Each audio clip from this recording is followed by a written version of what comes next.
Sindaco De Toni, ci siamo, insomma, Udine sta per ospitare questo grande evento, la Dunata degli Alpini, è pronta la città?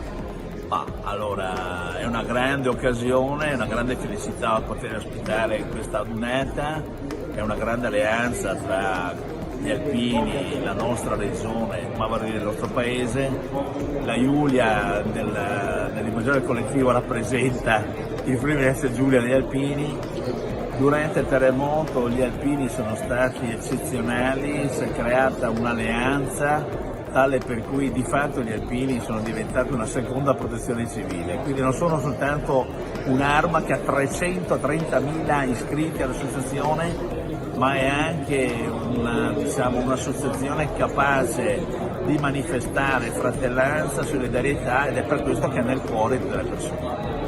E Udine è pronta anche ad accogliere tutte le persone che arriveranno? Sono previste 500.000 di persone, un indotto da 100 milioni di euro, un'occasione unica per ristoratori, esercizi commerciali, agriturismo, iniziative culturali, quindi è una grande opportunità. Noi ovviamente siamo molto lieti di averlo. Io voglio anche ringraziare l'amministrazione precedente, il sindaco Fontanini e il vice sindaco Michelini, perché hanno lavorato tanto e quindi vanno ringraziati anche loro. Questo è giusto, le istituzioni devono lavorare per il bene comune.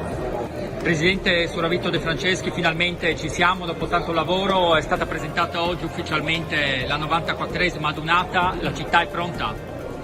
Io spero che la città sia pronta, noi stiamo lavorando veramente assiduamente perché questo sia pronto, che questa città sia pronta. Come avete potuto notare, l'imbandieramento lo stiamo facendo, l'imbandieramento è quasi terminato, possiamo dire, e quindi siamo pronti, stiamo lavorando assiduamente, sì, giorno, come ho detto anche prima, anche di notte.